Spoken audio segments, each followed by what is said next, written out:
into Portland and get their most impressive win of the year. Huge games from DeAndre Ayton, Rui Hachimura, Nick Smith Jr., and Bronny James. This guy's a team win. Lakers put up 123 points, big game, and they get it. Look, I'm going to have to go back to the original old school Worthy clap when I was bouncing up in the chair. Yeah, because I've got to tell you. You want that one, big game. This might have been the best game of the year, in my opinion. They've had some good games, but this one, Guido, it's indicative of what Redick has been putting out there to this team. You know, regardless of who's on the floor, the principles remain the same. You know, you might not have the talented players, Luka, you might not have LeBron or Reeves, but you still have the same principles as a team. And I thought they worked it to the T tonight. I thought, you know, it was just a really good game. Smith coming in, doing what he did. Rui, you know, taking an 8 and coming back home to Portland, playing a good game. I just thought they did a good job defensively. And that was won the game for them down the stretch. I just feel like when you look at these people that were in the game, they're all top 10 picks in the draft. So they probably saying, oh, this is what we can do if you let us play. Mm-hmm. And you look at the way Smart kind of kept everybody under control. You know, they had a little problems bringing the ball in, and Smart said, let me take it upon myself to bring it up, get us in position. You look at what Ayton was able to do on the inside. I think Ayton probably knew everybody he was going up against because of all the days in practice. But you look at Nick Smith coming up, you know, Jr. coming off the bench, play with no fear. Just going out there and dominate. You know, a couple of shots, I was like, is he? Oh, yes, he did. Oh, he made that. Yes, he did. And so that's what you got to have. You got to play with no fear. I talked about playing with, you know, fear, you know, playing fearless and playing with a lot of speed and playing really playing really great. So this was just an exciting game to watch from beginning to end. I thought this may have been Bronny's best game of his NBA career. He was awesome tonight. You know, for a young kid that's been working toward, you know, trying to get more experience, he came in when they needed him. You know, he had some assists. 6. He had some assists. He had big rebounds, kept the ball in play, hit a big 3. So, you know, we talked about this, I think, when Derek was in here. We talked about how he gets to play with, you know, other big-time players. He'll learn more and adjust better. And I think, you know, this is a good game for Bronny as well. Bronny also hit 2 big free throws. Lakers have now won 4 in a row, 6 out of 7. And I know you guys were getting the same kind of text I was. Who's Nick Smith Jr.? We'll find out right now. Here he is with Mike Trudell. Get sick more often, Nick Smith Jr. Bring up the guy's sickness on TV. He's had a big game. 25 points. Getting light. 25 points, 10 of 15. He was 5 of 6 from 3. If you look at his box score, he had 8 points in the second quarter, 7 points in the third, 10 in the fourth, plus minus a +9. The Lakers were 9 points better with him on the floor. And by the way, James, also 6 assists. Game ball goes to a few different guys. He definitely is one of those guys. Without question. I mean, look, you give players the minutes, and they'll probably produce if you give them the time to play. This guy was in Charlotte, unorthodox, you know, style of dribbling and getting away from you to get his shot off, and perfected it tonight. He's crafty. Yeah. You know, you watch him play. He's got a herky-jerky game, and he gets to his spot. And for me, he played under control. You know, sometimes when you get hot, you can come out and take a lot of shots. So I'm hot. Let me try to go for mine.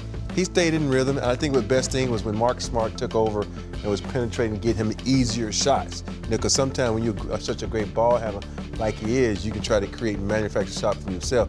But sometimes it's a lot easier to just sit in the corner and take a shot. And I think Marcus Smart did that for him. You're always so excited in these kind of games because I'm always like, oh man, no one's playing tonight. You love it because you always said, I got a lot of sugar back in the days when Shaq and Kobe would play. That was the one thing I'm putting up numbers. Mm-hmm. When I go to an old arena where I played at, or I used to be on that team, or when the stars are out, time to shine. Yeah, it's always been a comfortable situation. You know, you look down the line, you say, okay, A is out, B is out.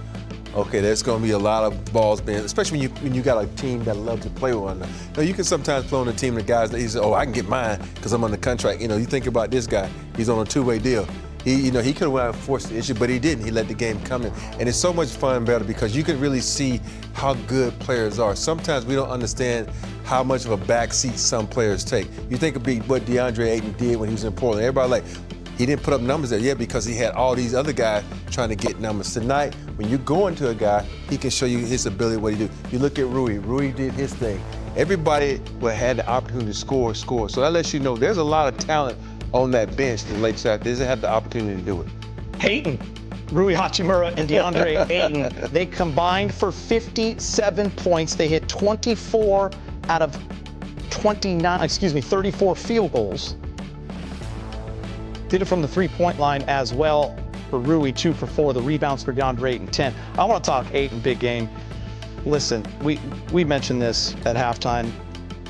This man has gotten so comfortable quickly. And 10 boards. And 3 blocks. And 3 blocks. And 3 Thank blocks. So, he did his job on both ends of the court. He led tonight. Look, we remember him when he was in Phoenix, playing well. When he was beside CP3, had an experienced veteran there that knew how to make him play. He gets traded. Didn't work out that well. He's 27 years old, Gator. You don't start peaking. I know Robert peaked when he was like 22, but you don't start peaking until you're like 27 in this league. I don't think I ever peaked. Still peaking. And he's right there right now. He's with a great franchise. A lot of time players, they get with franchises. All the NBA teams, it's a joy to play in the league. But when you get with the right franchise that is a winning franchise, kind of like when Rob came from Phoenix to Los Angeles, it was the right franchise for him. Good teammates, an organization that has history, wants to win, that brings out the best in players. So Ayton's, he's got a lot of years left, and I think he's realized where he is right now with Luka, with LeBron, with the Lakers' history, and he's trying to make the best of it. You had a conversation with Allie and James in the pregame show, and you said, James, you don't know anything about this because you played with the Lakers your whole career. Yeah. But when you go back to a place that you played, like DeAndre Ayton did for Portland, and it didn't go that great, he missed a bunch of games, the team was always in the cellar, you said, you got a little extra something. He had it tonight. Yeah, he came out with a purpose. And you think about that last play, that statement dunk. I don't think I've ever seen him jump that high. He went up there with a thunderous dunk down the stretch. And for me, you have the opportunity to go back in the building you play with, had the opportunity to go up against, a franchise that you were in that uniform and it didn't work out the way you wanted to. You want to show them what you could do if you allowed me to do that. And I think with Ayton, he's such a great player. When you look back to when they went to the finals with Phoenix, I think everybody's, it was CP3 and Book that did it. No, this guy averaged 20 and 10, and we forget that. I've been a big fan of his for a long time. Me and Brez had plenty of conversation where I said, no, this is the guy I want. Because you look at the people available, this is the only guy I think that we could use. And it's going to take time for him to be able to understand the organization, for the organization to understand him, because you think about he's not playing with a high flyer dunk. Even though he can do it, he wants to pick and pop and hit that 15-footer. So it's still, in the making of making a good team and understanding each other. But I like DeAndre Ayton. I like what he's done so far for this organization. You know who's probably proud tonight, big game, watching that game? LeBron James. Yeah. I don't know how many texts I got from my kids, everybody. Bronny with the exclamation marks. All right, time to hear from Coach J.J. Redick, brought to you by your Toyota dealers. I suppose you have to be proud kind of an effort like that, down so many guys. Where does it start for you? What stands out the most? I would just say our mentality. You can't win in the NBA without stepping on the floor and expecting to win.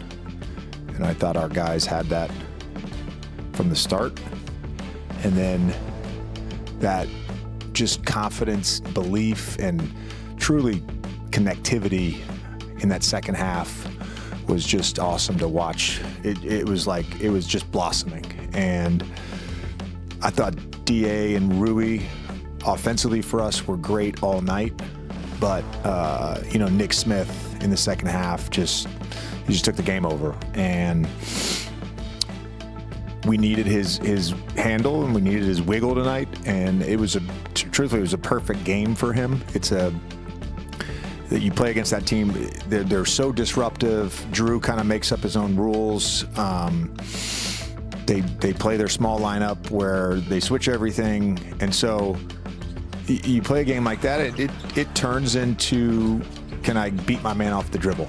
And I thought once our guys stopped trying to just run pick and roll early in the game and just said, no, I'm just going to beat my guy, create the advantage, and then we're going to play from there.